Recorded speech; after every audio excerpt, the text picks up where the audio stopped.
Okay, so hang on to turn myself up. Okay. Okay.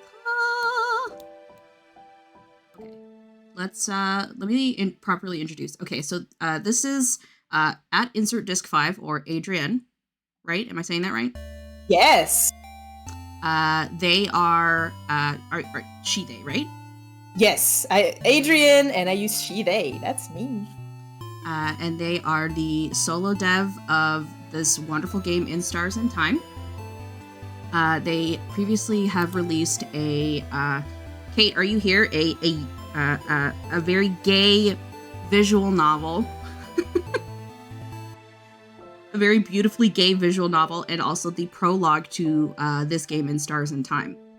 Yes, those are my free games. Ser, which was, I think, a 2017, a visual novel about a human girl and a bee alien falling in love, drinking tea and falling in love.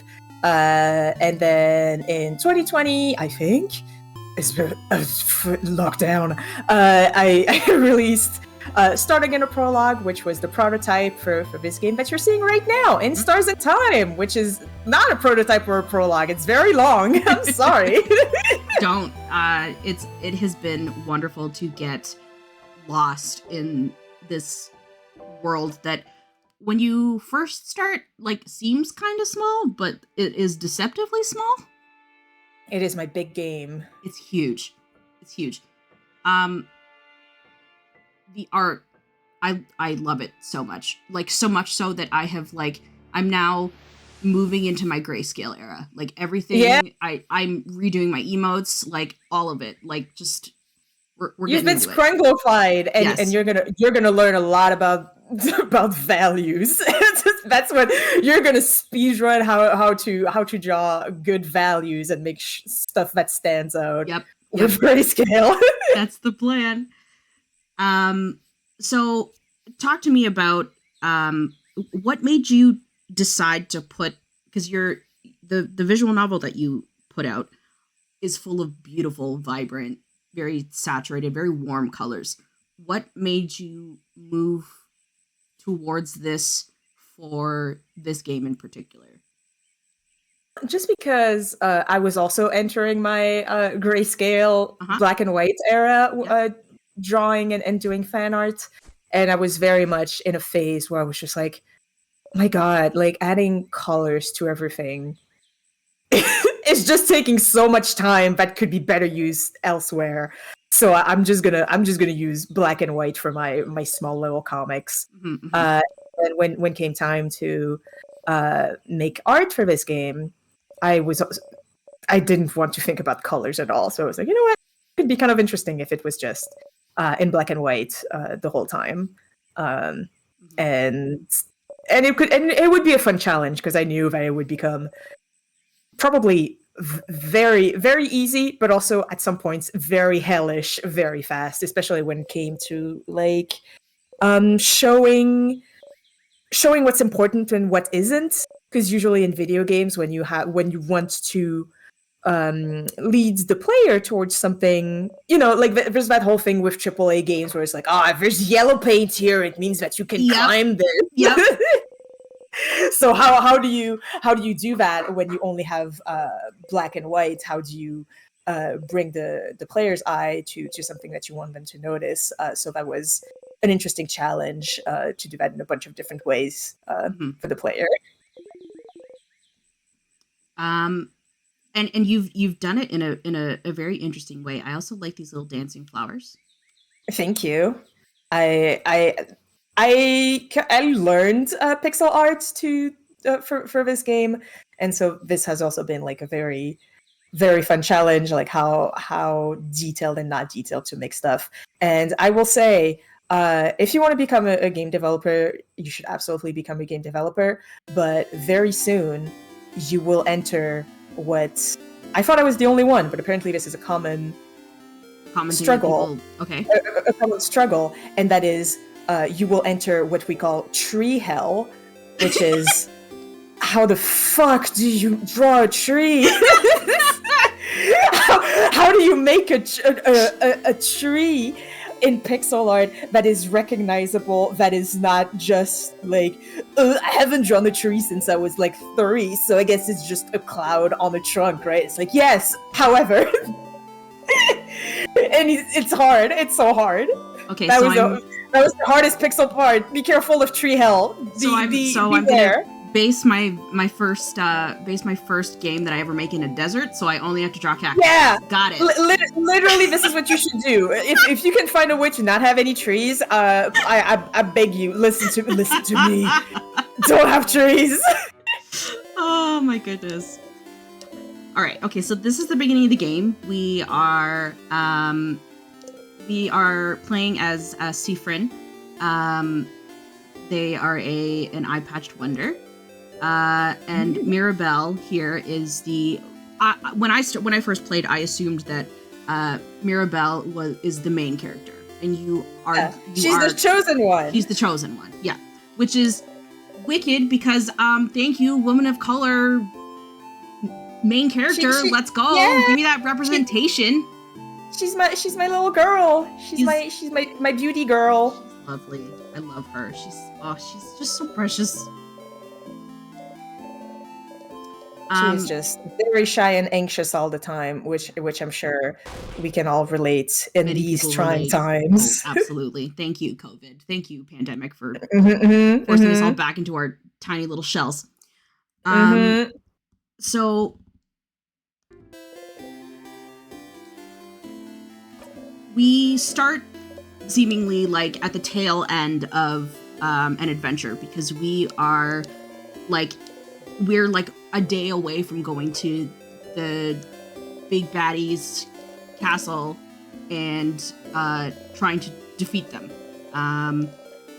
which is a really interesting way to start a game, because I feel like most people, when you start when you start a game, you start at the quote unquote beginning of the game. Yeah, of course. It's mostly that I did think about it for a little bit. I was like, do I go through like the whole story and then this is like the last act when the time loop starts? And I'm like, that's not. Just can't do. Woo! You're getting raided. Luca, thank you for the raid. How are you? How was your stream? Welcome, raiders. But yeah, the I did think about like having the whole adventure inside the game, but I was like, I don't think I want to do that.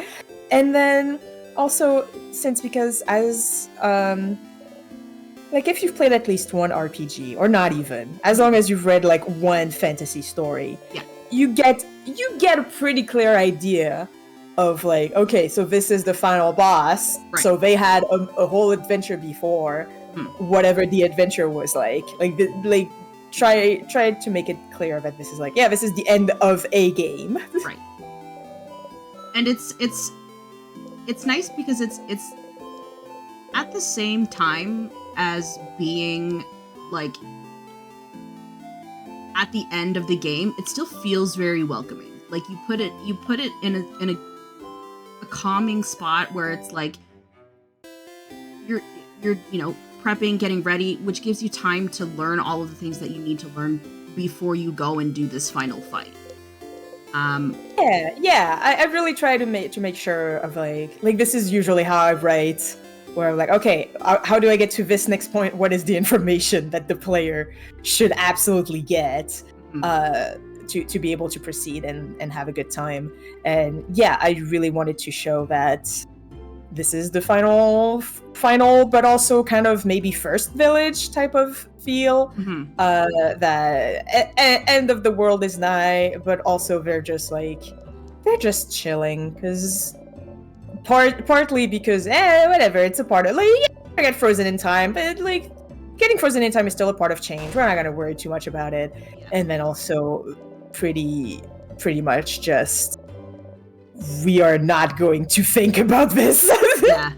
Like the town from Majora's Mask, like we're just like, yeah, we're gonna ignore the big moon and just have fun. The big moon doesn't exist. It's fine. I mean, like a lot of people, when like disaster is on their way, they do put their heads in the sand and just kind of try to ignore it all and just. Yes, absolutely. And I kind of get it, honestly. Just that I don't want to. Yeah, like I don't want to be here. I can't worry about this. I have to figure out like how I'm gonna where the money for my next meal is coming from. Like. Yeah, exactly. Yeah. So, just already, like, just the amount of diversity in the game, just, like, on this, like, first screen is great. Like, I, as a half Chinese, half Filipino woman, I am always, like, every game I play, I'm like, you know, this could use more diversity. This is, like, one of the games where I was like, no, we're good. Like,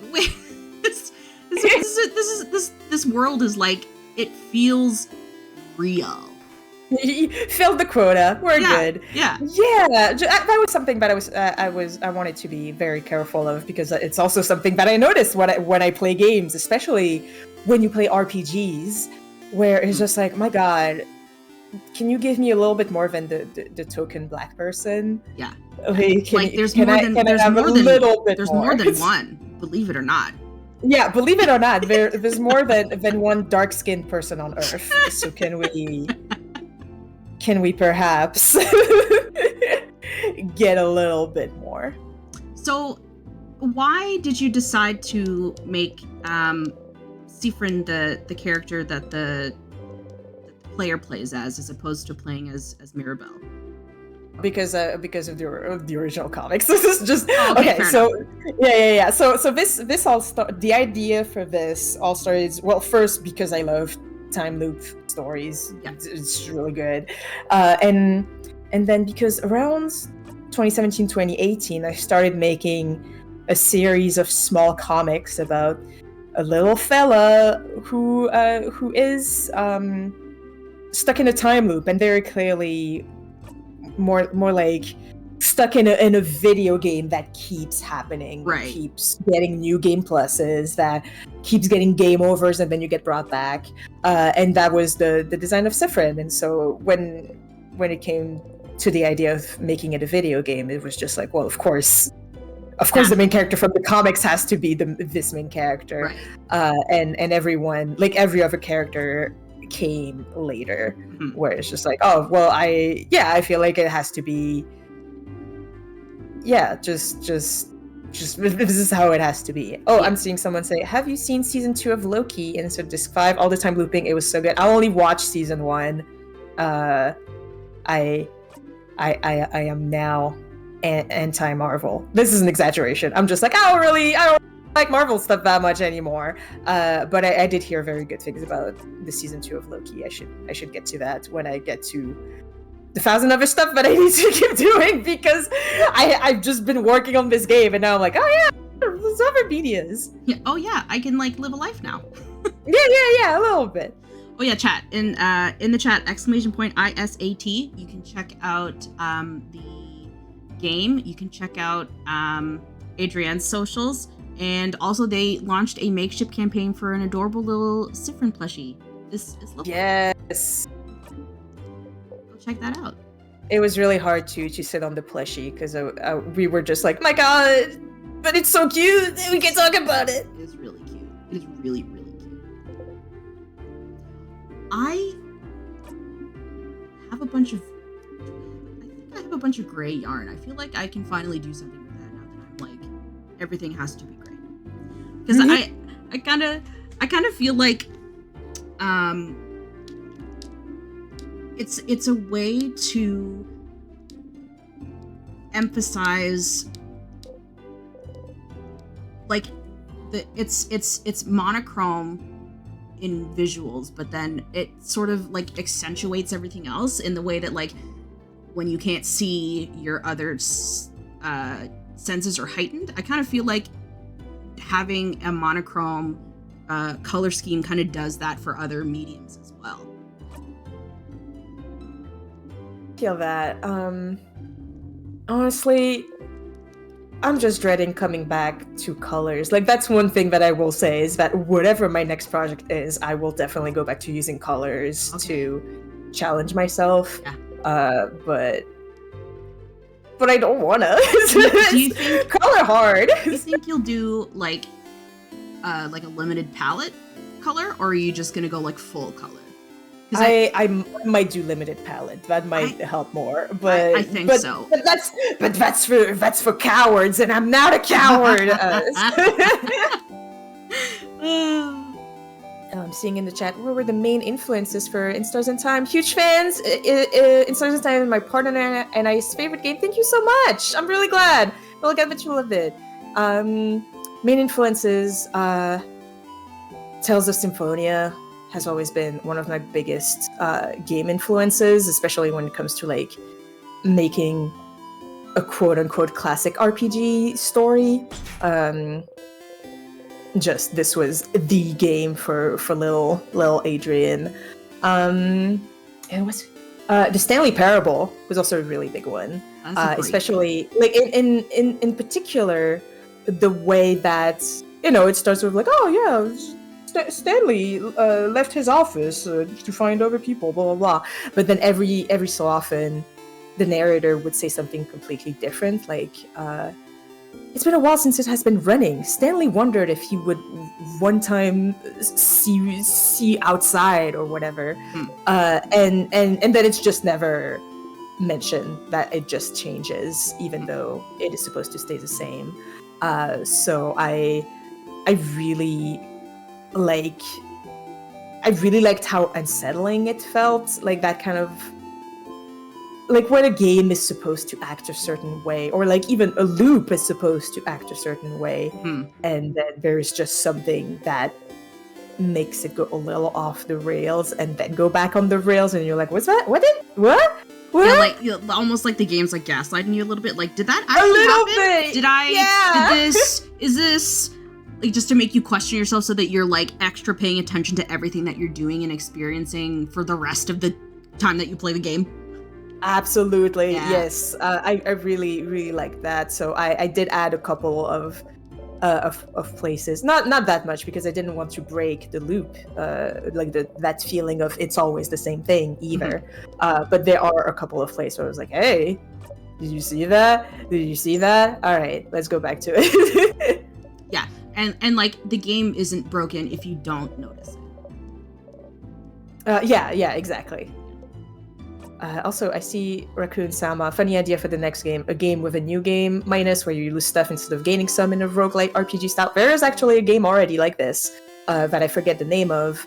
That is, you start as the hero who has finished their quest and who is slowly dying. So you go from level 99 to level 1 until you die. And you have to make sure to do all of your tasks, say goodbye to all of your party members and everything before the end. That seemed like a very, very interesting concept for a game. So already kind of it exists. That sounds great, but also very sad. Yeah. I'll try and find it again, because like I really liked that premise. Yeah, I would love to take a look at it and play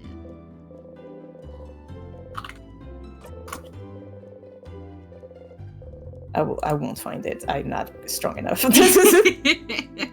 my Google skills are not that honed after all the sushi I ate. Let me write that down. Soulfella, I finished this game last week and I still haven't stopped thinking about it. The little plot point of Sifrin's friends avoiding touching him and his feelings about it is so specific, but hits so close to home with me. I'm really glad I added that was originally from starting in a prologue, and that was definitely not my feelings about lockdown, not even a little bit. But it was such a fun little fun, I call depressing things fun when I made them. You know how it goes, like that creator, like, sure. This is so fun, they're suffering so much. That's what fun is. I thought that was such a fun little event that I absolutely wanted to bring it back for In Stars in Time and make it way longer and way sadder. Me realizing that Sifrin is really close to suffering That wasn't on purpose. But it's because I am just that good. I am just that good at writing that Gosh. sometimes it just happens subconsciously. That's the mark of a good writer, when people are like, "Wow, I never noticed that you did that thing. That's so smart." And I'm like, "Ah, Yeah, I'm a genius. yeah, that was on purpose. Yeah, that was on purpose. Thank you, thank you." When I first played this through, this was one of my favorite parts. I love Drawing Kid. Drawing Kid might be my favorite character. Yeah, it was so fun to draw all of those little kid drawings. They're if you the best. Yeah, everyone, if you get the occasion to draw like a little kid again on purpose, you absolutely have to, just because it is so fun to get back to that. How do kids draw eyes? How do kids draw hands and everything? It's and how freeing. do they? It is very freeing. Like, how would they draw? Like, what do they think is important about someone's face or someone's clothes? And I think and just how removing like all expectation and all like this pressure of like it has to look good so that it does well on socials and like I can make money and blah blah blah, like just removing it and like drawing for the joy of drawing. Yes, absolutely.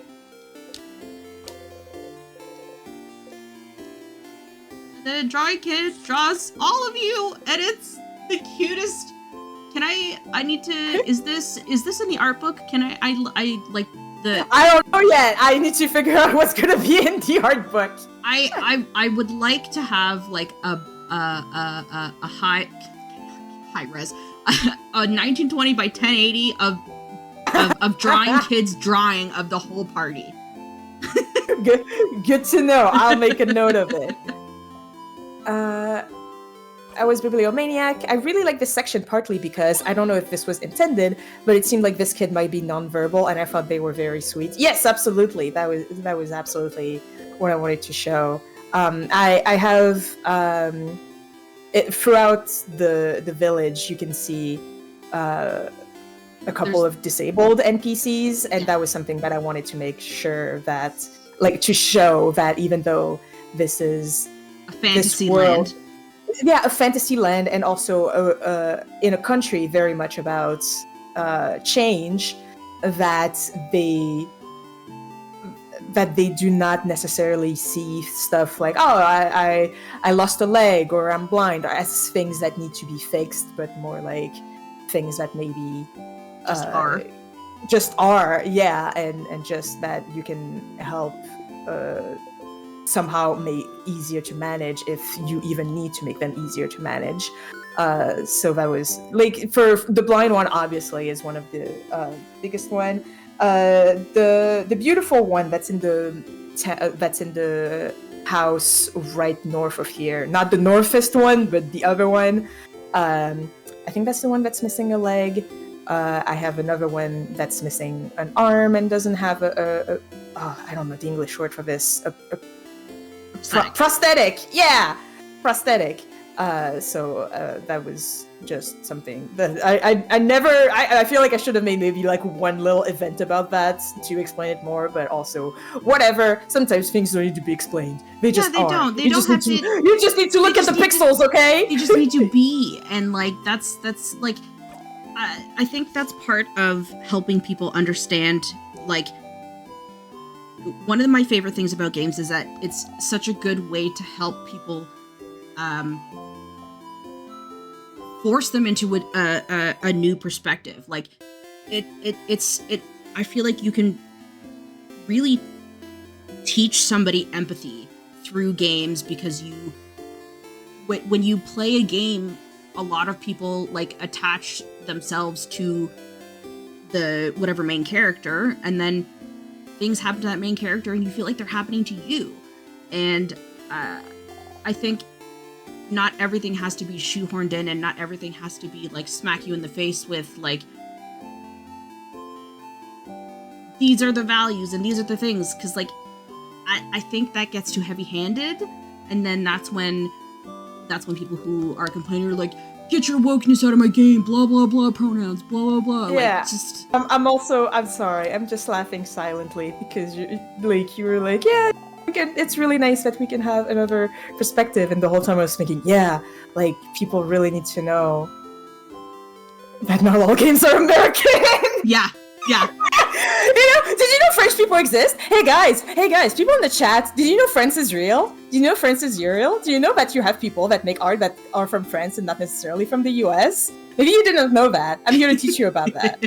Did you know? Maybe you didn't know. Like I know, especially if you're American, it might be difficult. But France is real. I know this is hard. France isn't a myth. Exactly. France is real. And that's why I really wanted, like, that was the main reason that I made this game, actually, is so people could finally know more about France, which is such a okay, I'm gonna stop here. But, like, genuinely, though, I am French, and so when it came to make this game and to make the story of this world, I really wanted to make sure that it wasn't going to be like a very not even Americanized, especially when it comes to fantasy. Sometimes you do have that feeling that it's like that it's British, you know, like a British fantasy world. Oh, the Shire. Eurocentric, yeah. Well, not even Eurocentric, because it's still more colonial, I guess. Then no, because France was also colonial. That is really from, like, to me, it feels like it is really like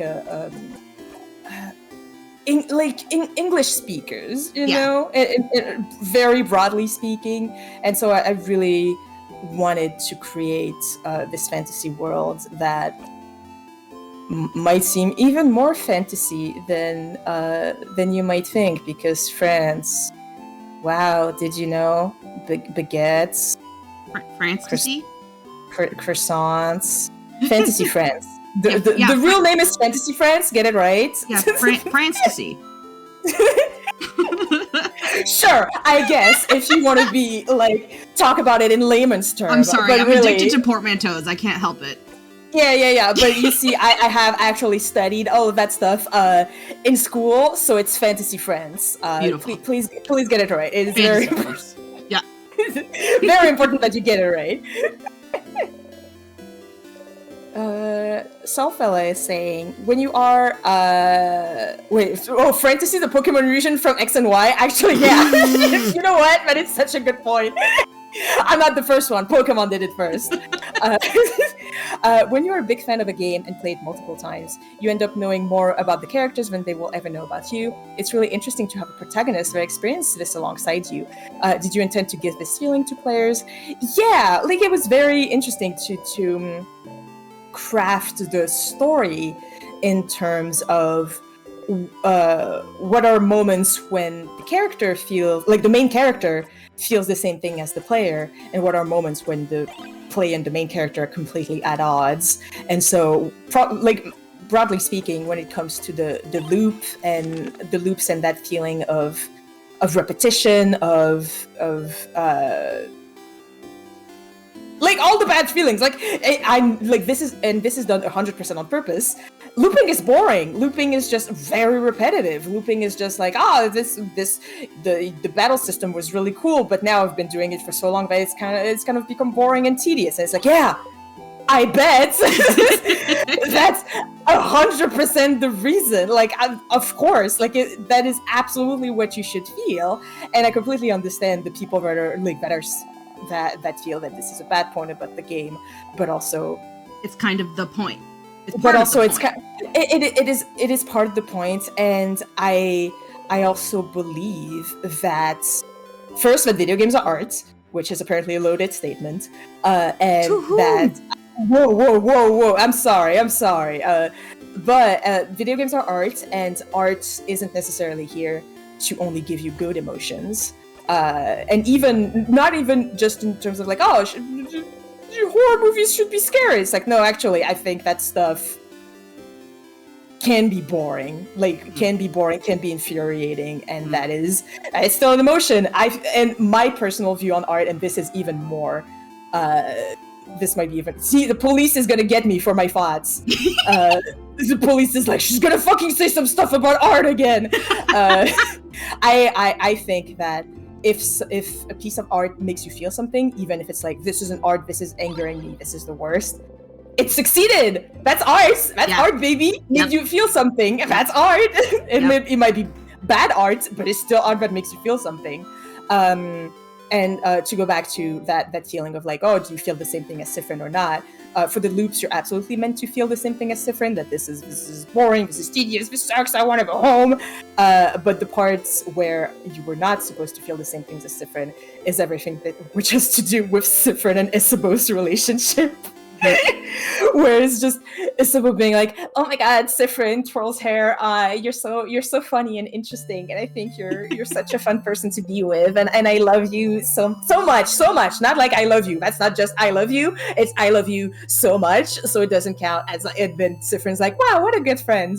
Like those are absolutely the moments where you're like, oh my god, like you're just supposed to think, oh my god, Sifrin, you're so fucking stupid. You oblivious, wonderful idiot. Hey, Instant Disc 5, can you give me a choice so that I can tell Sifrin to wake up? No, I will not. That's part of it. You must suffer. You must suffer. You must suffer. Not only will I suffer for my art, you will suffer for my art. Yeah. Exactly. If you're comfortable talking about this, content warning for self-harm, so maybe people close your ears for a little bit. Would you explain why you presented the dagger as an option for looping? I would like to hear your reasoning on the meta level and our story level. It was such a disturbing and powerful message to be given that choice. So spoilers for something that happens a little farther into the story. But at some point, you can use your dagger to loop back because it's faster. And also because I feel like the police is coming for me again. I feel like you can't talk about time loops without talking about suicide, is the thing. If you have a character that's stuck in a time loop for very long, you're gonna think about it. I feel like that's just part of the trope, and I felt like it would be a little weird to not have that as an option at some point. But I also know that it's gonna be very triggering for a lot of people. Yeah. And so I tried to make sure as best as I could to make this avoidable. Like, you get the choice at some point and you can absolutely say, no, what are you talking about? I don't really want to do that. That's not cool. I don't want to do that to myself. Mm-hmm. And then the game goes, okay, sorry, there you go. That's it. You made your choice. There you go. Sorry, we won't mention this again.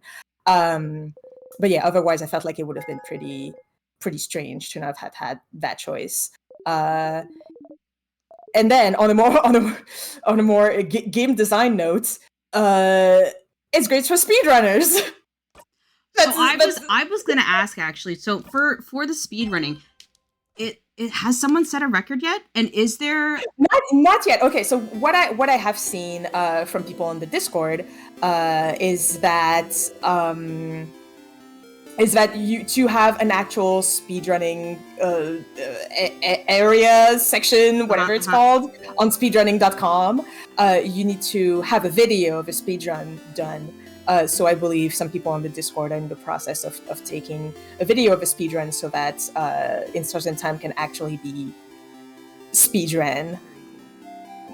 So I'm excited for that. I have no idea what the time is going to be, so I'm very excited to find out. That is something that I was thinking about when I first played the game. I was like, one, what is the least amount of loops that you could finish the game in? Like, without all the secrets. And then also a speed run. I have seen people do a minimum loop run already. Yeah, I think it's 16 loops. Okay, is the minimum amount. And then for the speedrunning part, like the amount of time, I have no idea. I didn't try it myself. I know what I do know is that the play times for people have been very varied, which has been very interesting to find out. I have seen some reviewers say this took me like 19 hours or even like 15. Most people seem to finish it in 20 to 25 hours, maybe 30 for some people. And then I have seen some people that have like 60, 80 hours into it. And I'm like, oh, you really like it. I'm really glad. I'm glad you like it. That's scary. That's scary. Thank you for playing for this long. I hope you finished it at least once. I feel bad. it's really I love I love being in this world because it's something that you don't get to do in real life, which is like, well, it feels like we can't do this in real life, where we feel like we don't have the time to like go and really explore literally everything. Yeah, I'm really glad, because I made sure that the game would be very enjoyable, even if you don't go looking for a bunch of stuff to do and all of those events and whatnot. But I really made it for the little freaks out there who really like to check everything every time. Just because that was a really fun part of like Undertale, for example. Yeah. Where it's just checking all of those events like twice, and then also checking how they would change depending on the type of route that you're on. I thought that was so fun, and it said so much about the main character's adventure and everything. So I really wanted to do that, and so all of the events have a lot of text. Surely this time the pillar will be different. Well, actually, surely this time the barrel will be different. Well, actually, there's two. there are. Yeah. If you keep trying, maybe. Yeah. So I'm really glad that people are enjoying this part of the game, which is like just checking everything. And even for that event where you touch you go in the line and you touch everyone, blah blah blah blah blah, like that. Like I wrote a lot for that, and then same for the kitchen scene, where Sifrin knocks on like the counter, or knocks his, and then he goes like that was also something where I added a lot of it. There are also some events that I haven't seen anyone talk about yet, so I'm just like, I don't know if it's just so obvious but people don't mention it, or if people haven't found it yet, but I am those are some of my favorite moments as well, and I had a lot of fun writing them, so I'm excited. What did you use to keep track of all your like the branching loops and timelines and stuff? Because like just like wait before that listen to me. I'm listening. Do you see that bird? You should talk to that bird and enjoy this bird while it is still English. Yeah, I was gonna say, this bird is not the same as these other birds. This bird is saying peep, and actually it is. I'm gonna destroy that bird and replace it with a French bird like all of those other birds. So enjoy the bird while it lasts, because the second, I am still working on the bug reports and everything, I am almost done, but the second QA says the build is good to go, English bird is dead. Enjoy English bird. Or maybe, or we can say, I'm sorry, that is very mean. No, you know what? Actually, English bird has learned. English bird has become French. What were we talking about? I'm sorry. I just was like, you need to know about the bird. What did you use? Yeah. To keep track of all your storylines and stuff. I use a software called OneNote. So OneNote is my note-taking software. Yep. Where you can have a bunch of tabs, a bunch of little like it's just a very useful way to take notes, because you can just add so many things at so many places. Like it's just, I made a post on Tumblr about it a while back, where how useful that is. And so pretty much I would divide it by room, where it's like, all right, this is this room. I added this pixel thing and this thing and this thing and this thing. So I need to come up with some dialogue for this, and also one version for loop 1 version for act 2 in general, one for act 3 in general, one for act 4 in general, and then one for act 5. And then if while writing those I would get more ideas, I would just add as many as I wanted, because sometimes it's like, oh, you're checking this thing, but actually you have learned the terrible backstory of this thing, so you need to react to it differently starting from the middle of act 3. So it's just so half of it in OneNote, half of it in my brain. Yeah, trying to keep that straight. Like my brain is melting. Was easy, actually. That was easier than you might think it is, just because I think you're just built different. I'm built different, maybe, but it's just that knowledge that, this is how Sifrin acts in Act 1. This is how Sifrin acts in Act 2. In Act 3, we're more depressed and jaded about it. And Act 4 is just all hell breaks loose. And then let's not even talk about Act 5. So that was just like those different things, like how would Sifrin react to, and then so this is how I would do it for certain events, but for other events, this is solely based on the number of times that you've seen the event, whether like without counting what act you're on or anything. So sometimes just like, wow, you've done this 1, 2, 3, 4, 5, 6 times, 10 times. Damn. Okay, sure. 10 times is a lot. I think in particular the fishing scene in the village is one of those where I don't think it matters what act you're on. It just really matters the number of times. How many times you've tried to fish. Yeah, and the fisher person solely exists because every game needs a fishing game. Absolutely, 100%. But I'm not gonna goddamn code a fishing game. Do you know how hard it was to code this thing in the first place? You're not getting a fishing game. As far as I'm concerned, this counts. You have to keep revisiting it. You don't just get the fish on the first go. Yeah. Well, actually, I'm gonna tell you a secret. That's not true. But actually, if you keep talking to the fish person, at some point, I promise. Look at me. I promise you will unlock the fishing minigame. You have to trust me. At some point, you're gonna unlock the fish minigame. You just need to keep going. Don't you trust me? You should trust me. You would never lie. You would never lie to me. I would literally never lie to you. I don't think you even know how.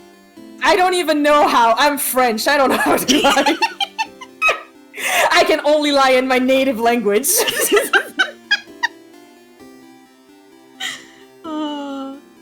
So who's your favorite in this first starting town? Well, I will never say. I will never. Do you mean like the main characters or do you mean the NPCs? I mean the NPCs. I meant the NPCs.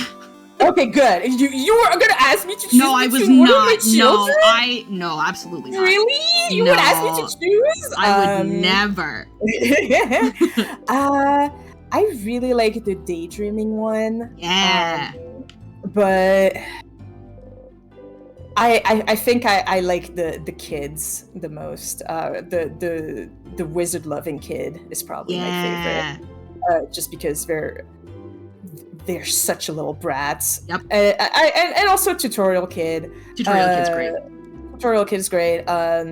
I'm very pleased to announce that in the next update, you will get one more Tutorial Kid event because I forgot to enable it. I'm sorry. it was supposed to happen, and then I forgot that it wasn't enabled. So it's just that when you're gonna play the Tutorial Kid battle, Tutorial Kid's gonna be like, "Do you know my rock paper scissors?" And then that's pretty much it. And then everyone will be like, "Oh my god, new Tutorial Kid content!" And I'm like, "Yeah." Yeah, it's new, I promise. That is the only one. There are no other events. Otherwise, just me watching people play and being like, oh damn, I messed that thing up. No one noticed except me, but that's not how it's supposed to go. Also, I see someone asking if there will be a VOD of the stream. Yes, there will. I will highlight it and you should put it on the YouTube. I can put it on YouTube as well, yes. Yeah! On the YouTubes. Yeah, and I also love in the village. It was very. You know what was also hellish? Houses. Do you know how hard it is to draw a house? Well, see, this is why if I make a game, it's being set in the desert. Forget it. There's just nothing. There's sand and cactuses. That's it. There were a couple of other things that I wanted to add in the village, and I was like, I'm not drawing that. Like, I wanted to show better that, or show it at all, because it's not in the game anymore, that this is the last bastion of Vogard. So people have been coming here as refugees and trying to escape the King's Curse. Mm-hmm. And so I wanted to add a little bit more tents and everything.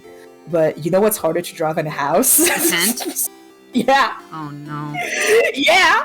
Will there be art of the NPCs in the art book? We want to see everyone. I have great news. I have done literally no art of any NPC. I just drew them as pixel art, and then that's it. But sure, I can do some doodles.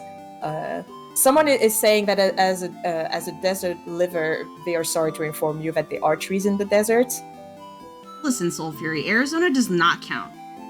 I'm talking like the actual desert, okay? I'm talking like the Sahara Desert.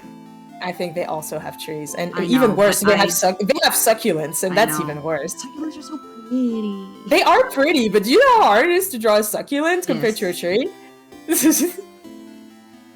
Okay, so I lied. My game is going to take place in the vast vacuum of space. Yeah, I was about to say this should be taking place on Mars, so that way it's all good. I can't tell you how long it took me the very first time. Like, I'm embarrassed to say how long it took me to realize that I could just jump off the bridge. It's because, listen, I did not make it very clear. That's my fault. There are some things I did try my best to make things clear, but sometimes I'm just like. No, that's totally fair. Hey, game developers in the audience, or future game developers in the audience, I'm going to tell you the most important game design tip that you ever need to know as a game developer. Assume that every player is stupid. Knows nothing. That they know nothing at all, and even if you tell a player to do something like twice is not enough. You have to remind them constantly throughout the game, and so that's why sometimes I see reviews that are like, "Oh, it sucks that you couldn't do this thing in Stars and Time." I'm like, "You can. It's just that I only told you once, and I should have reminded you. That is legitimately my bad. I should have reminded you that is a thing that you can do. I think instead of only telling you once." I think the problem is there's really. This is obviously an overgeneralization, but there's two types of gamers, okay? There's gamers that actually read every single thing, and then there's gamers that just press through and don't read anything. Even players that read every single thing sometimes do not. Like, sometimes you read something and you just zone out for like half a second, and you miss stuff. So, and this is, like, I am that sort of player as well, so I am not being like, oh my god, as a game developer, I think that players are all stupid and need to die. I'm like, no, I'm also a player like this. I'm also a player. If you tell me something once, I'm like, okay! Yep. What did you say? I forgot. I'm sorry, I forgot. So ADHD for me. It's just my brain, my very normal brain that works well, except when it doesn't. But it's just try to remind, like, I did try at least to remind players about some stuff as much as I could, or like be very clear and like be like, all right, this is the complicated explanation, and this is the explanation. Like, the very simple explanation in case you needed also a very simple explanation to make it clearer. Because this is... I know that I am throwing a lot of the player when it comes to, like, how does the time loop work? How does everything work? Who's this character? I don't know who that is. That's Sifred? Okay, Sifred, got it. You told me that 3 hours ago? Okay, sorry, I've done it. I was wondering if the clock tower was meant as a reference to Majora's Mask, since it's probably the most well-known time loop game and features one. Not really. I just think that this is also, when you talk about time loops, you also talk about time, and so you have to talk about a clock, and so hence clock tower. Time. I wanted to talk about Bonnie here for a second. I love that she's like. She How dare you misgender my child, my Bonnie? Oh, sorry. How dare you misgender a fictional character? Go to prison. Go to prison. I'm in jail. You're in jail. You're a fictional character jail. I love Bonnie. They're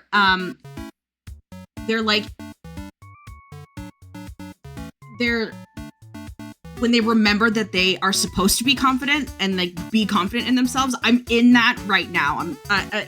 I'm in that part of my life right now where I'm like, oh no, wait, yeah, right, no, I'm supposed to believe in myself. And then you go like 10 times harder than you actually have to.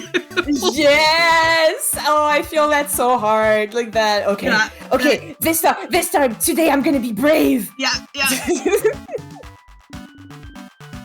Today I'm gonna be brave, I swear. I see a question from Delphi A. The answer is I wink at the camera. That is one thing that I feel like when so on Tumblr right now I am answering asks, but I am also not answering spoilery asks. But I do feel like I'm gonna have to be like, you can imagine. I will not say. You can use your gray matter. You don't have to come to me asking if this is canon. If you believe it is canon, it can be canon. So you're an artist that, like, once it's released into the world, like, you're like, this also belongs to you now in the way that you interpret it, and your, like, journey with it is yours. Just because I still am a fan of a lot of stuff, and I have made quite a tiny bit of fan work in my time, and so I really want, like, that's why there's so many. Even if you finish the game, there are a lot of unanswered questions, and I have no intention whatsoever in answering those in answering them, because part of it is like, I mean, just it's, if what you're thinking is probably true, and for the other ones it's just like, you can just imagine. Like, I don't need to tell you what happens after this, because you can just come up with it. In fact, I would rather you come up with it, because right now you have spent so much time with those characters, and if you love the game, you probably know those characters pretty well right now. And so I would really rather people just imagine what they want when it comes to these characters, because like, those are my babies first. Like, I was a Sifrinkin before any of you people, but also you are also a Sifrinkin now, so you can also come up with whatever you want. I would like, nothing would make me happier than people who somehow make it make the story and the characters their own. Like, even when it comes to Odile, like, I personally see her as just, like, she's just queer, and she probably doesn't even care. But I have seen people saying, oh, she's for sure a lesbian, or like, oh, I'm pretty sure that she's aro, and I'm like, that's, you know what, I never thought about it, but I think that is a very valid interpretation of her character, and if that's what you want to do, then I think you should do it. Yeah, she's whatever you need her to be. Yeah, I don't want to be Anne Rice, is what I'm saying. Right. I don't want to be like, oh, actually, I don't want any of you to do any fan fiction whatsoever.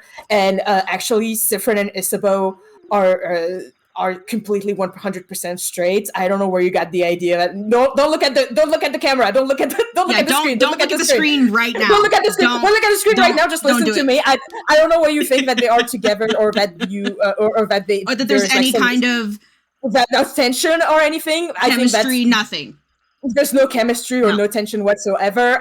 This is all in your head. I think you should stop making fan art of them hugging and looking longingly into each other's eyes. Like, that is completely not canon. And I will be talking to my lawyer. Yeah, she's gonna throw you in jail. You better watch out. Exactly, bibliomaniac. You will hear from my lawyer for gay, homosexual, gay. You can't do that. You can't do that. I think that's also true to life, though, about not always getting answers and not having an explanation for everything. I think a lot of media tries to, like, end everything, put a nice little bow on it. And, like, I think people want that because they don't get it in their real life. But I think that we have to work towards molding our media to actually be representative of life. Like, I know that people use games as an escape, but for a lot of people, the representation is so important. And I'm sure you can speak to this for you, but I know for me personally, like, growing up in Canada with two immigrant parents who aren't in touch with their culture, I I I feel such a disconnect from like my culture and like I don't know what my culture is because like it wasn't given to me, it wasn't imparted on me, and none of the media that I consumed as a child gave that to me. Yeah, I completely get that. And once again, we talked about this before stream, but you're gonna love Act 3, baby. You're gonna love Act 3. Yeah. Someone is saying, do you have a self-insert in the game, and is it Claude? Actually, and I'm not joking when I say this, literally every character, including the NPCs, are my self-insert. That is how art works for Real. me. Like there is, I put, I draw them, and then I slice them into, I open them up, I cut a little piece of my soul, and I put them right in there, and then I close them back up, and then you will never know what part of my soul I put it in there, but you need to know that I did. But anyway, like I said, I'm Sifrinkin before any of you. So I guess it's different, baby. I absolutely love just the game. This game gives you so much space to just like think and be. Like you don't like a lot of the game is not really played in the game, right? Like a lot of the game is like you thinking about like what is happening and the consequences of what's happening to the character, and like there's so much game that's not a part of the physical game.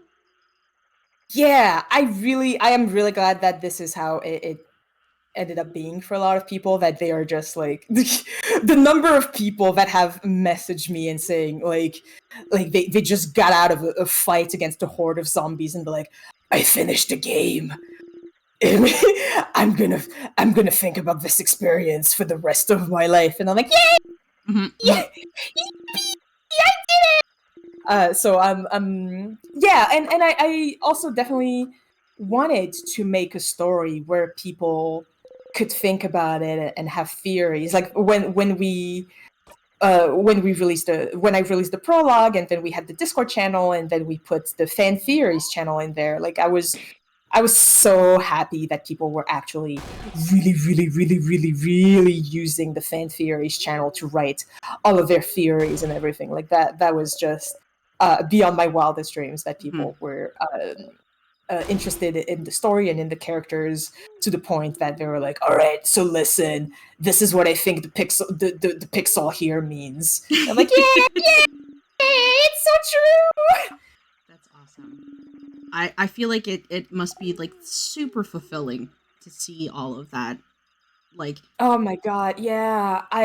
So many people, like I check the In Stars and Time hashtag both on Twitter and on Tumblr like compulsively like 10 times a day. Honestly, like, did someone say something new? Is there more fan art? And if you have written any kind of little paragraph, or even like some people did a massive essay about how the game made you feel, or how this a moment made you feel, or what you think is happening, like you best believe I read that shit, and I screenshot it, and now it's in my images that make me happy folder. Like I'm just, and I hope people so hear this and know that like it's going both ways, that like you appreciate what they're doing and they appreciate what you've done, and just this like big cabal of love around this game.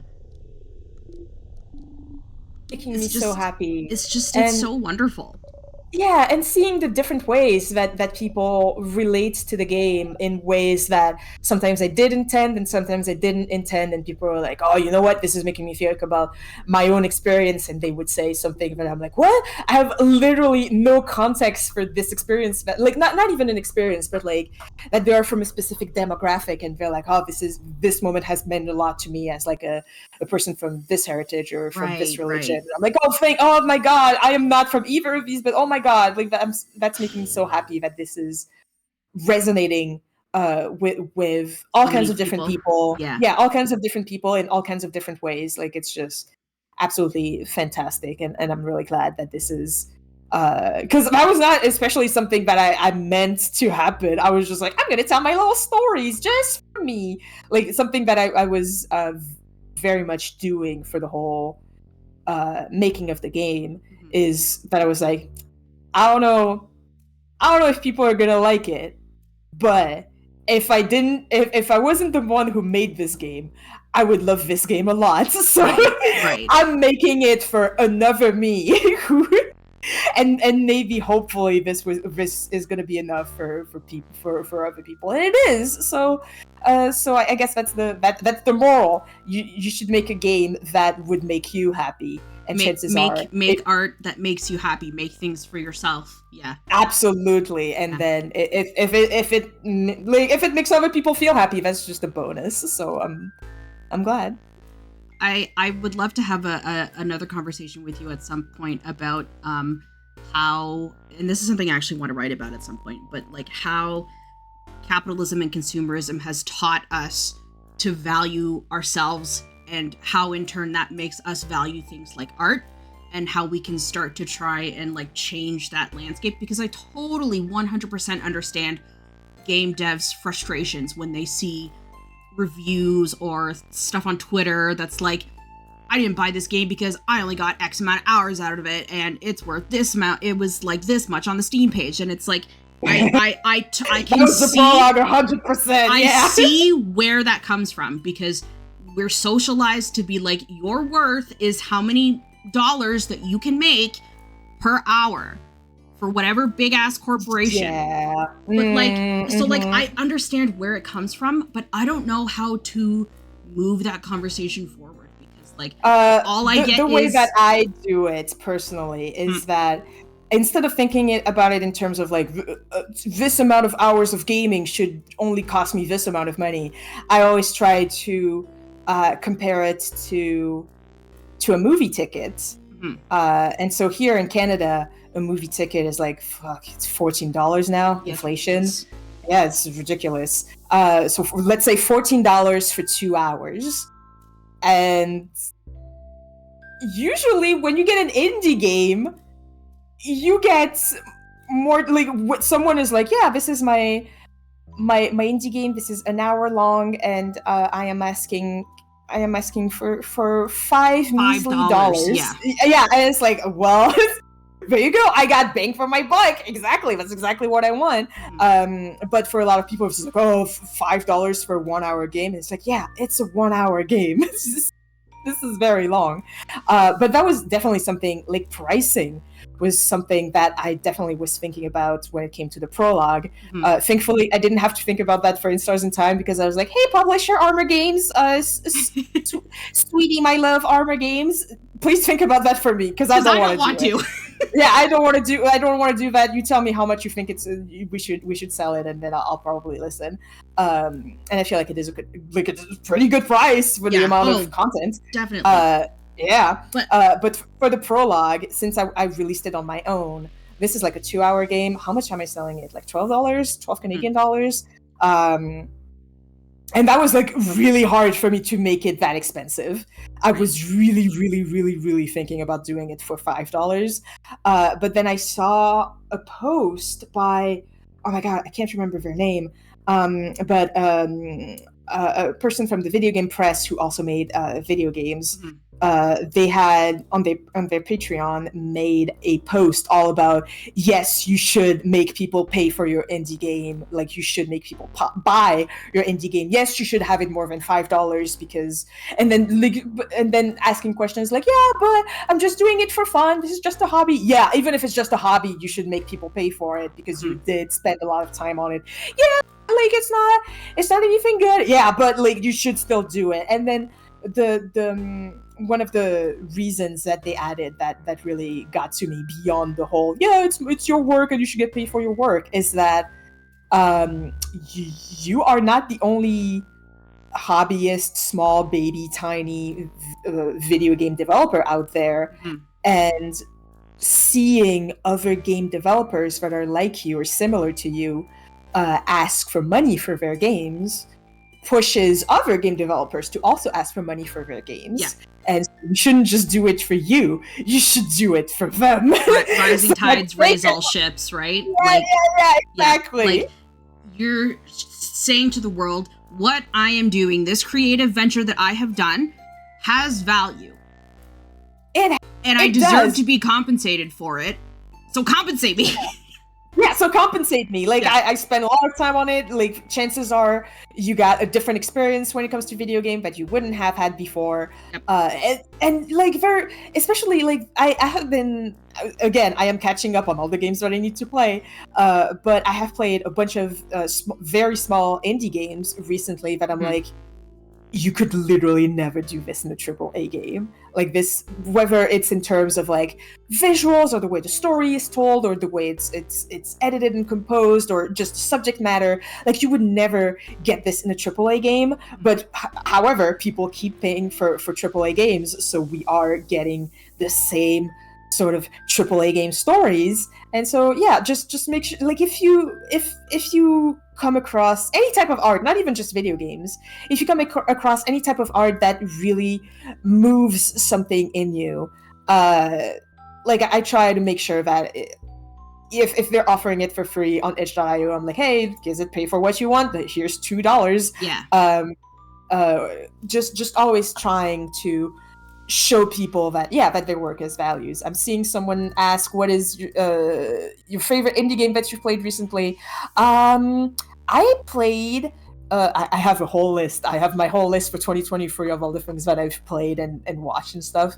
A couple of days ago, I played this small game called Goodbye Tired Stars, which is like not even a 30-minute long RPG Maker game. That's on tweet about it. Mm-hmm. Yeah, exactly. Just because I appreciated this game so much. Like visually, it is magnificent, and I really like it. It's on RPG Maker, but it plays like a visual novel.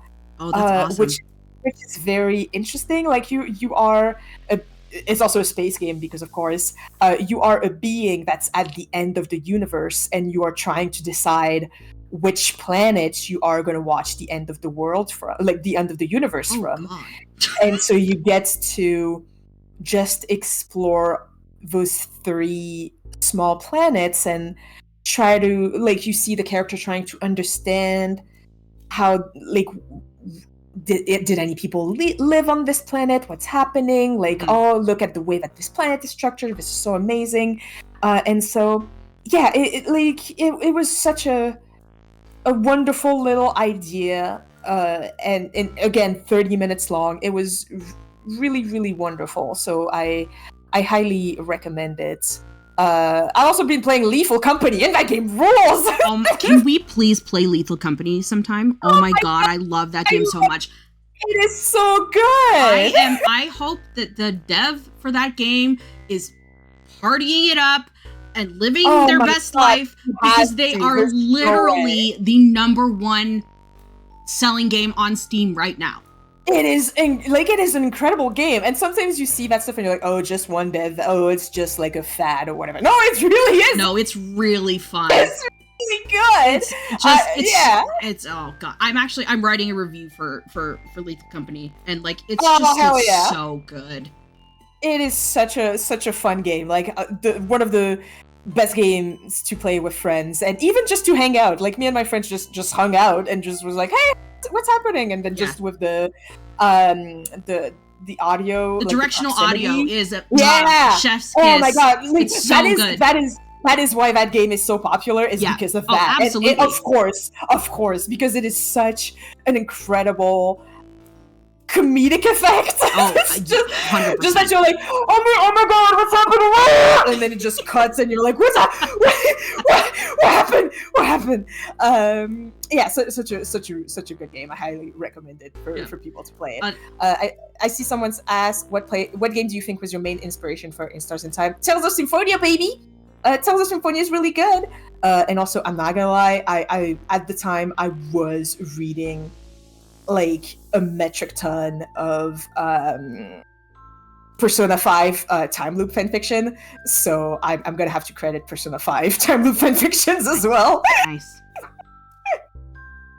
Fanfiction good. Oh, absolutely. it has been a little bit over an hour. I don't know if you had things to do. I can spare 20 more minutes. Okay. Let's finish the first loop. Let's get you splatted like a pancake. Sure. Let's get you pancaked. I love pancakes. Oh yeah, there's the whole tutorial. I forgot. Well, wait, we can at least go through the tutorial. Yeah. Do you know how hard making the tutorial was? It wasn't hard, but it's mostly that it took me a long time because I remember I had a tutorial that was similar to the one that's in the prologue, and Dora, my producer from Armor Games, was like, you know what? I think you should make like a longer tutorial maybe to explain things a bit more. I'm like, but do I have to? She's like, yes. I was like, okay. Like, Adrian, you have to explain what being knocked out does. You have to explain jackpots. You have to explain all of that stuff. And I'm like, but what if the players are smart? And then I thought about what I was saying, and I was like, no, okay. Having been a player, I guess fine. We're not always smart. I'm never smart when I play video games. This is very much like putting myself here and being like, okay, would I be smart about this? No, I would. Okay, we need to add a little bit more. I absolutely love the art for the sadnesses. They're incredible. I mean, I love all of the art. Your character art in this game is just I am so glad that you like the designs for the sadnesses, because that was hard. Like, I have never drawn monsters or enemies like this before, so this was like a lot of trial and error to be like, I don't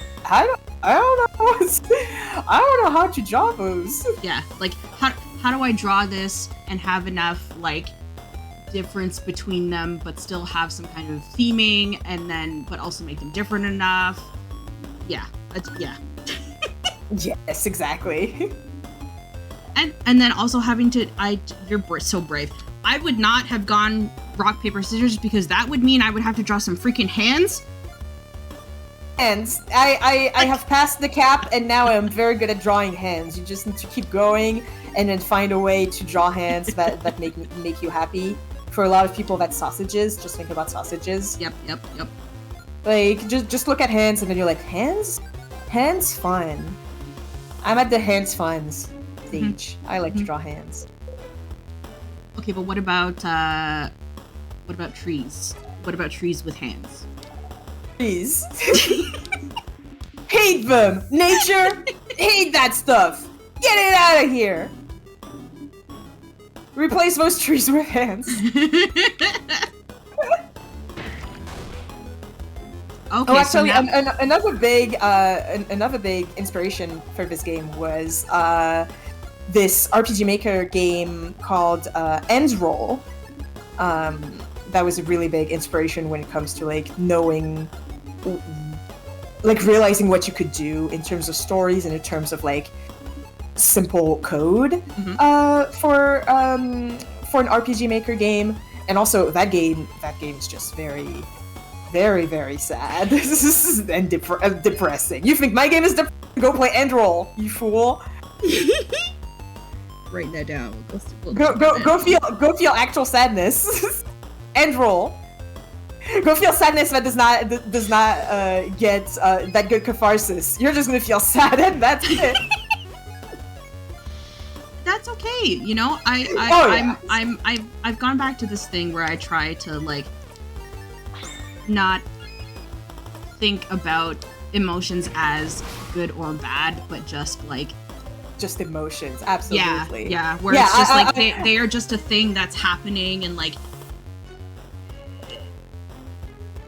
I definitely do not mean it's just sad. And that's all it is. But it is very much like I do try when I told in Stars in Time to have sadness, but like most of the time that sadness that you might laugh about, like that bittersweet kind of or just that Sifrin's like, oh, I'm having like a breakdown in the corner, like Yeah. Of course you are. Yeah. Oh, you sweet baby, you sweet child. Yeah. But end roll is very much one of those where you're like, oh no, Just like no. heartbroken, like smashed it on the floor, shoved it Yeah, into just the like, ground. oh, this is not fun. Like, this is just this. I can't laugh about how sad that is. Yeah, it's just sad. It's just sad. Yeah.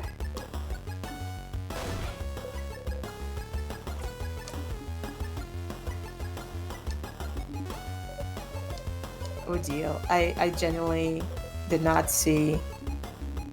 Someone said lesbian catnip when it comes to a deal, and I'm just gonna think about that my whole life now.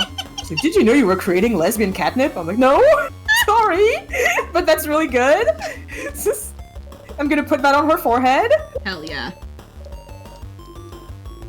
I don't, whose idea was it on, like, with you and your team to do the Spotify playlists for each of the characters?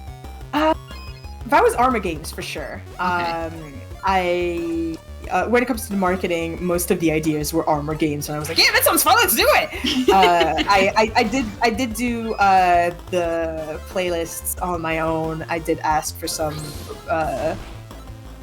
recommendations. Like a couple of times I was like, does anyone have like any do you know any songs that could fit for Bonnie? Because I have no idea. And then most of Bonnie's playlist was like other people's songs, but I was like, you know what, definitely fits. But Bonnie was the outcast here, because otherwise for everyone else, the other ones I was like, yeah, I can figure out 3 or 4 of those. You just need to give me one more, you guys, please. Mm-hmm.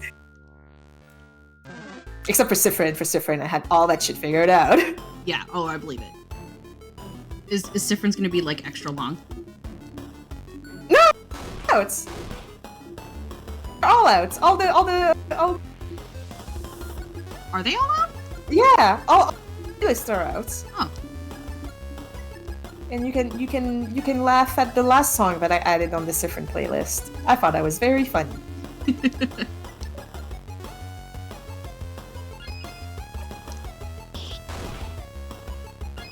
Also, I'm gonna make a post about this like probably tomorrow at the latest. But you guys get to know. I'm gonna release the update soon. So I promise. We're like, but when I say soon, I mean like probably this month, and I can't even promise that because, you know, as some of you might know, we are coming closer and closer to something called the holidays, and literally everything is closed during the holidays. So we are gonna try to at least have the Steam update out before the holidays, even though we can't promise that. But for consoles, it will not come before the holidays. I'm sorry. Because we need to give both PlayStation and Nintendo some time to check all of that stuff out, because that's how it works.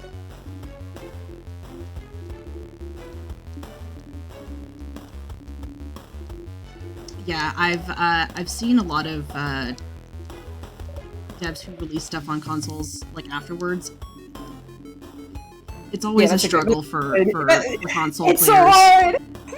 Yeah, just the having to go through all of the checks and balances and stuff. Good lord. Yeah, it is. I'm glad that I had Armor Games help for that, because on my own, like, it would have been between a nightmare and impossible. Like, an absolute nightmare, and like, oh, I actually can't do this on my own. Like, I probably would have signed something that I shouldn't, just because I'm not knowledgeable. I'm just like, I don't. Yeah. Should I sign? I should sign this. Okay. Like that kind of. Whoop! Sign it. Oh. What? I'm signing away my life? Okay. You know what? I do love Reja Fils-Aimé. I'm glad that he's getting my soul. What? He's not anymore? Oh. Bowser's getting it? Okay.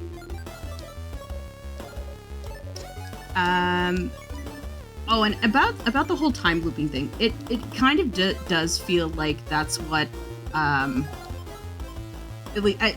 it wasn't my experience for the pandemic, but I'm sure a lot of people felt that, like, that's what the pandemic was like. It's just like a time like I'm that literally was just on doing purpose. literally the same thing every day. Yeah, that was 100% on purpose because I was and I am still working from home. Yeah. So that is something that I have had to get used to and to find ways to actually get contact with people. You know what I mean? Like, keep we're just yourself like, oh sane shit. and- Yeah, because it's like maybe people that are still working from home can relate to that. But how do you meet people if you're not meeting people at work? Yeah. Question mark, question mark, question mark. Yeah. So that was something that I like. That was so fun. But yeah, like the prologue especially, less in Stars in Time. But the prologue especially was very much me exercising my lockdown feel. Yeah. And you know what? As an adult, I don't know how to socialize outside of work. I quit my job. I quit my job like 3 years ago, and I have like, other than online, I have not made any friends. I haven't made any other friends because I just don't go outside anymore. I have great news. I have learned. I had to learn Teach me. very fast, and I did it. So of course it works better if you're at least in a medium-sized town or more. Yeah. But just straight up look online for as many events as might interest you. Okay. So for me, for example, like I recently moved to a new town, and so it was just like, all right, what is there to do? Okay, there's like board game nights. I'm gonna go to board game nights. There's like people that are looking for people to play D&D with. I'm gonna go to that. There's art classes. I'm gonna go to that. Like just doing a lot of those events, especially in Canada, especially. Even more especially if you're in Ontario, I think. Libraries. I'm in the GTA. I'm sure there's things I just haven't found. Exactly. There are so many things that there are way more events that you might think that might be interesting for you to go to, especially if you have a library nearby. Libraries often have like so many events. Like I was kind of shocked at the number of events that my local library has, and just going to as many events as you can. And after not even a month, there are people that are going to be at the same events, and so it's just like, hey, do you want to just get coffee or like just hang out or go see this new thing sometime? Because my god, if people are at those events, they're also looking for friends. That's true. So it is not weird. Like that was something that I was very worried about when I started doing that, where it was like, oh my god, I'm gonna be the only loser here to make friends. And that is definitely not the case. Like everyone who's here wants to make friends in one way or another, so it's really a matter of being like, oh well, which one would be fun to have as a friend or even to try out. And so now I have made actual friends since I moved, and it's like, my god, those are the first new friends that I've made that weren't through work or college. That's amazing. That's awesome. So really it is like doing that for a month, you will see the results, guaranteed. Good to know. I will definitely have to try that. Yes. Making friends. Isn't that what life is all about? Connection, yes. Yes. 100% agree. And like, I think people appreciate it more and appreciate it differently now post-pandemic. I think so too. Because again, less people are meeting people through work, and so more people are just like, oh well, there you go. Yeah, people actually like hang out with people who like have similar interests and share similar values, as opposed to just like people who seem to be people who are just in the same proximity as you. Yeah, friends of circumstance. We're just like, oh well, you're right there. Yeah, I think that's what it is. Like I have a couple friends from like who I still talk to from work, and then like maybe from high school, but those are people who I like outside of being friends of circumstance. I also like really did have things in common with them, and that's the only reason why we still are in contact with each other. So absolutely. I think she called it the death corridor. Death corridor.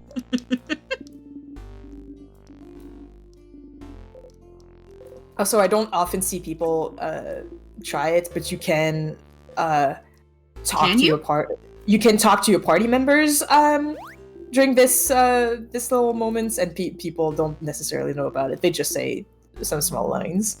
It's because they're standing there. They're standing there. I have to give them some lines. True.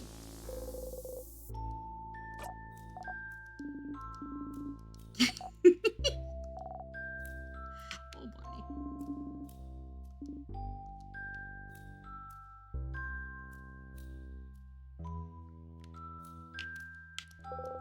buddy. And I remember in my first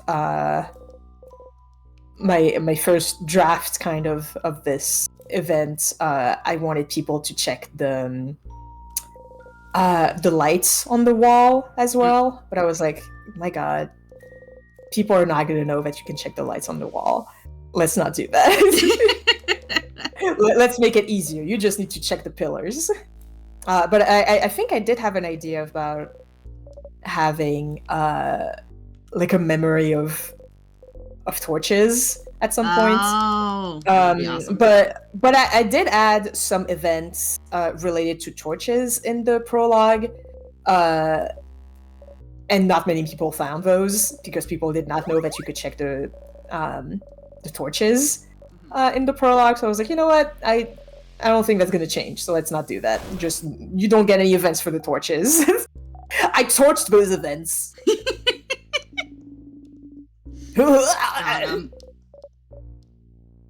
I'm funny. That's what you will learn playing this game. Yeah, pancake. You're very funny, and I really appreciate your storytelling. I don't have the vocab to properly express like the story meant a lot to me. Glad. I'm really glad. It will mean even more to you when you get to Act 3. I'm sorry. Yep. I'm hyping it up too much. To you. I see someone asking, what is your favorite secret memory? My favorite secret memory, I'm checking how it's called so I don't mess it up. Yeah, it's Memory of Touch. I'm really happy about Memory of Touch. I'm glad that I made it. You died. I died. Also, you can press quit. People never do, but you can press quit. Why would I? Well, you can. People just don't do it, but you can. For some more events that I added just in case someone picked quit. Oh.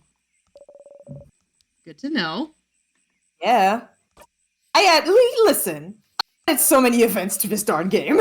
Yeah, I believe that for sure. Can I just talk about, I love when you put the little like the little stray errant like hairs or fabrics, like little strings coming off of it. I love those. It's like my favorite way to just add like a little bit of character. Yeah, and, like, I'm gonna start doing that now. Yeah, it's such a fun way to show like Sifrin has a lot of them because Sifrin does not really care about their appearance that much.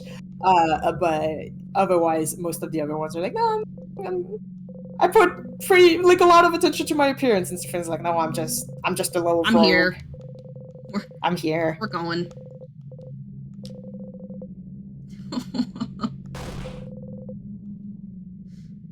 Yeah, he's okay. Yeah, totally. He's okay. It's only Act 2. He's okay. Comparatively, he's doing pretty fine. Very true. And I think not just thinking about it in like a time loop thing, but I think that death and suicide is something that most people will think about in their lives at some point. And I think that it especially like it's especially a Western failure of thinking about death as this like horrible negative thing and putting it in this box of like pain and suffering and not wanting to address it literally just makes it so much worse. I'm gonna go downstairs and kill whoever's doing that. Oh no. I'm gonna put them in time loop is what's gonna happen.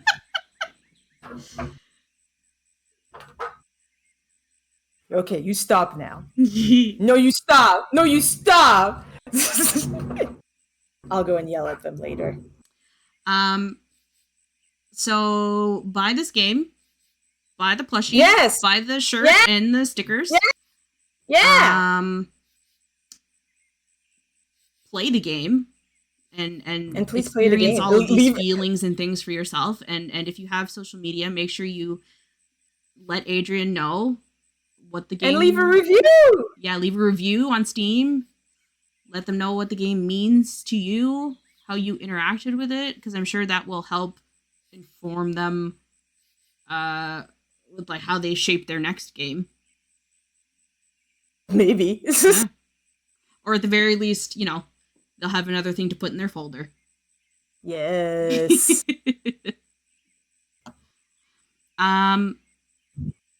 What did you program this in? What did you program this in? In RPG Maker MV. Okay. I know nothing. I have programming scares me.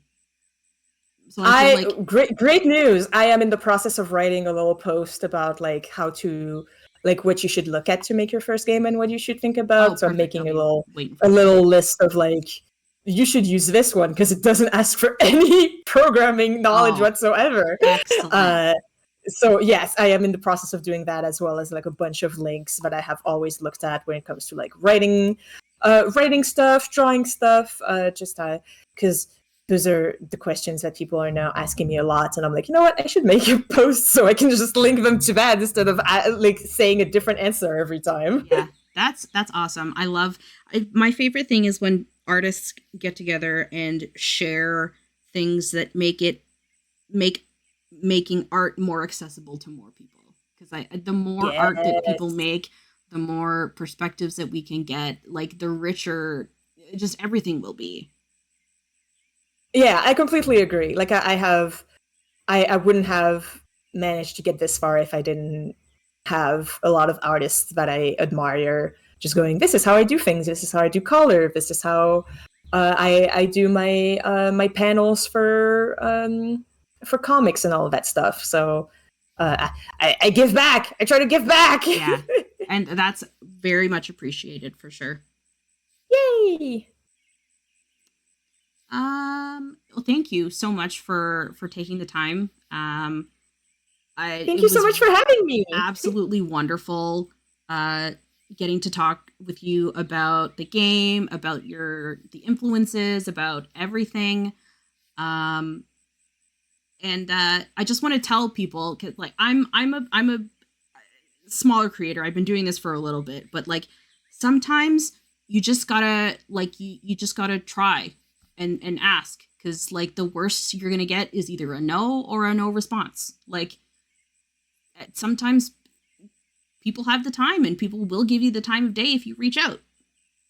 Oh, absolutely. You should definitely like if there's something that you're interested in doing and you're like, should I send an email to that person or not? I might be bothering them for whatever reason. Sometimes yes, but most of the time no. And also you should still try. Like even for Studio Frumpy Puppy, who did the soundtrack for this game, we got to know each other because I asked, when I was making my first game, Sarah, in 2017, I asked on Twitter, damn, it's really hard to make music or to find music. And Lindar just snuck into my DMs and said, I heard you're looking for music. And so there you go. and now Lindar has worked on a critically acclaimed game. So just shoot your shots. Yeah. Worst that happens is that people don't answer. Exactly. And to keep in mind, I think just like people who make things, they're also people too. Like exactly. Like yes, you have done this absolutely amazing thing, and it's reached so many people and all of this stuff. But also at the end of the day, you're also a person, and you want to, you want to be treated like a person. Yeah. I see Rhea the Moth asking, when's our Gift Sif a Hug update? It's called the plushie that's on Makeship. Exclamation That's point what it's ISAT. You can get the makeshift link from there. Yeah. And then you can buy the plush. And then you can actually hug Sifrin with your actual body instead of your video game body. Yeah. Get the plushie. Now I'm waiting for like I'm sure somebody's gonna start a Hug Sifrin campaign for like everyone will just be taking selfies of themselves with the plush. Oh, that would be so cute. I feel like already people in the Discord, because it was kind of a meme that every day people would pick like this sitting Sifrin emote and put Sifrin on top of like weird like a bunch of emojis. and I saw someone say, "Oh, we can do Sifrin sits but in real life now." Amazing. I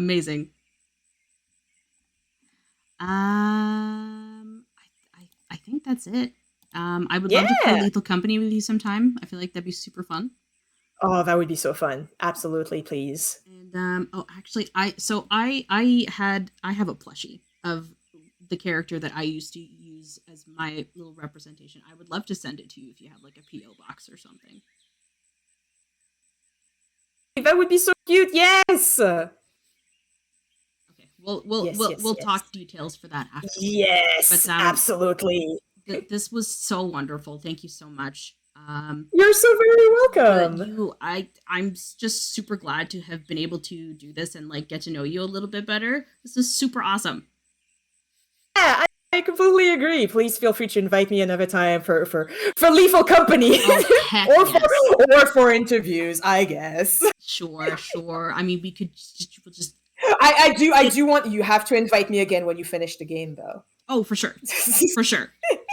Yes. So we'll just have to have an interview in Lethal Company. Yes, exactly. Like we're screaming at each other. Yeah. Oh, what did you think about this part of the? Precisely. Well, thank you so much again for your time. And thank you everybody for coming and hanging out. I hope you enjoyed it. I will put up a VOD on YouTube. And yeah. Maybe thank you so much for watching, everyone. Yeah. This was a wonderful time. Yay. You'll gladly watch that too. Excellent. Do you stream on you stream on Twitch, right? I do not. I did it once. I was gonna say because I think you have a Twitch. I do. It's for lurking. Oh, gotcha. It's my Twitch account for lurking. Don't tell anyone. Shh. All right.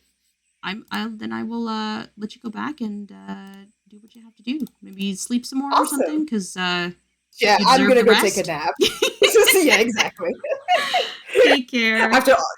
Thank you. Bye. Bye.